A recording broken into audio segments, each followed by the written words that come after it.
Hi everyone, this is Saloni Sharma. Welcome to my channel learn with Saloni. तो हम पढ़ रहे थे रूल नंबर 3 एंड हमने पढ़ लिया था पिछली वीडियो में how to convert a non exact equation into exact by finding the integrating factors. तो इंटीग्रेटिंग फैक्टर निकालने के हम रूल पढ़ रहे थे।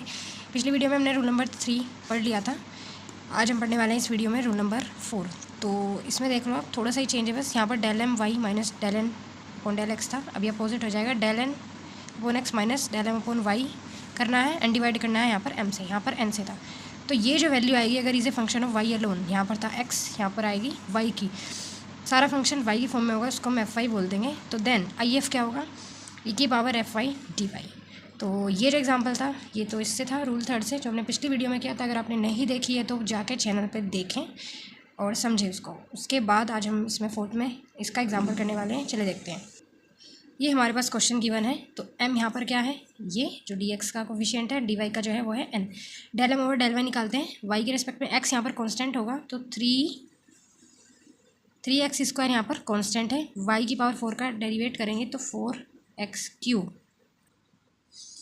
ऐसे ही यहाँ पर प्लस 2x कांस्टेंट है, y का करेंगे तो 1 आ गया। तो ये क्या आ गया, 12x की power 3 and 2, sorry this is y। So 12x square and Y cube and plus 2x। Del N over del X करो यहाँ पर x की रिस्पेक्टिव, यानी कि y कांस्टेंट है तो y cube constant, 2x cube, 2 भी कांस्टेंट है। x क्यूब का क्या आ जाएगा, 3x स्क्वायर एंड माइनस इसका आ जाएगा 2x। तो ये कितना हो गया, 6x square Y cube and minus 2x। तो ये वैल्यूज़ जो है देखो इक्वल नहीं है, तो not equal to, and so hence it is not exact. अब एग्जैक्ट बनाने के लिए फिर हमको यहाँ पर क्या प्रोसीजर करना है, चलिए आगे देखते हैं।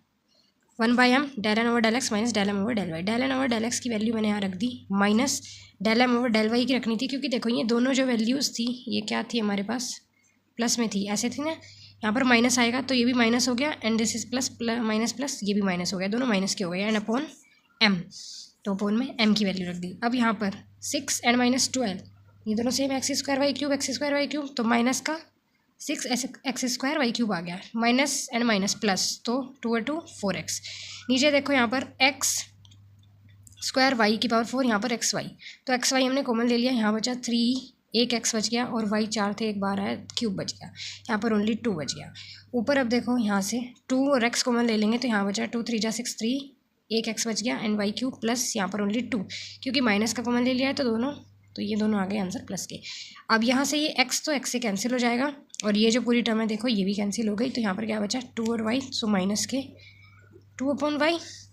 अब ये इसको हमने fy बोल दिया। नाउ इंटीग्रेटिंग फैक्टर क्या होगा, e की power fy dy, so e की पावर माइनस के 2 अपॉन वाई dy, तो e की पावर माइनस 2 कॉन्स्टेंट है, 1 अपॉन वाई का क्या आ जाएगा, log Y, and is equal to, ये जो माइनस है -2 है लॉग की प्रॉपर्टी से, ये क्या हो जाएगा, ई की पावर, सॉरी वाई की पावर, इस वाई की पावर बन जाएगा ये माइनस का 2, और ये ई से लॉग कैंसिल हो जाता है, सो वाई की पावर -2। इसका क्या मीनिंग है, 1 अपॉन वाई स्क्वायर। तो ये हमारा आ गया है IF। अब इसकी मल्टीप्लाई हम कहाँ करेंगे, अपनी डिफरेंशियल इक्वेशन में।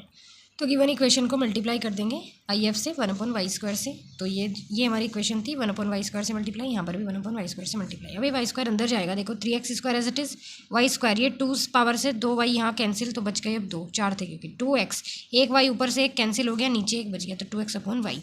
यहाँ पर भी ऐसे करेंगे, ये 2 है 3 है, तो एक वाई बच गया, और यहाँ पर x square upon Y square बच गया। तो अब हमारे पास m की वैल्यू ये है, एंड n की value 2x cube Y X square upon Y square. हमें पता है कि IF से मल्टीप्लाई करने के बाद ये एग्जैक्ट आनी ही है, तो हम एग्जैक्ट शो कर देंगे। अगर आपके पास टाइम की शॉर्टेज है तो आप लिख सकते हो कि it is now it become exact, वैसे तो कर दो, 2 मिनट का काम है, ठीक है।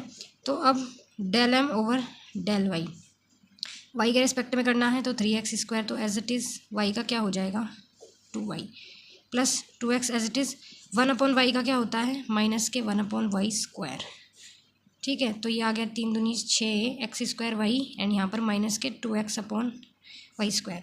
अब इधर आते हैं, del N over del X, यहाँ पर y कांस्टेंट है तो 2y कांस्टेंट, इसका क्या हो जाएगा एक्स क्यूब का 3x स्क्वायर माइनस, अब यहाँ पर देखते हैं, क्योंकि हमें यहाँ x के रेस्पेक्ट में करना है तो y तो कांस्टेंट है, तो माइनस के 1 upon Y square as a constant, और ये जो एक्स स्क्वायर है इसका क्या हो जाएगा 2x, तो ये क्या आ गया 2 3 जा 6 x square y minus this is 2x upon Y square, तो both values are equal.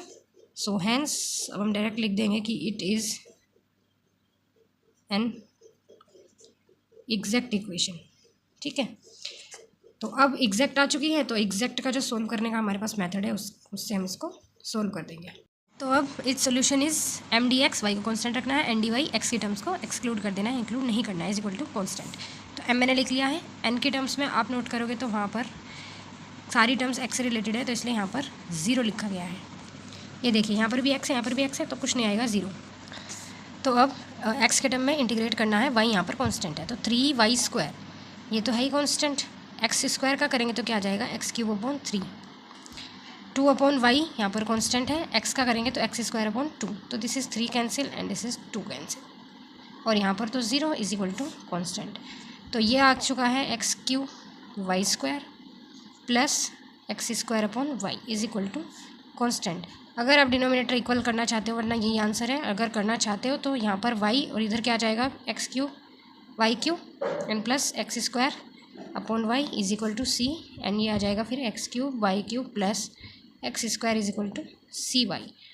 So that's the final answer. Thank you so much for watching. I hope आपको ये रूल समझ में आया होगा और ये एग्जाम्पल भी। अब बस हमारा लास्ट रूल बचा है, रूल नंबर 5, उसकी 1 या 2 वीडियो आने वाली है, उसके बाद मैं नेक्स्ट टॉपिक स्टार्ट करने वाली हूँ होमोजीनियस डिफरेंशियल इक्वेशन, जो कि अलग ही यूनिट है, अलग ही चैप्टर है, फिर उसके हम क्वेश्चन करेंगे। ओके, आपको वीडियो अच्छी लग रही है तो please like comment and share. Thank you and subscribe. Bye bye.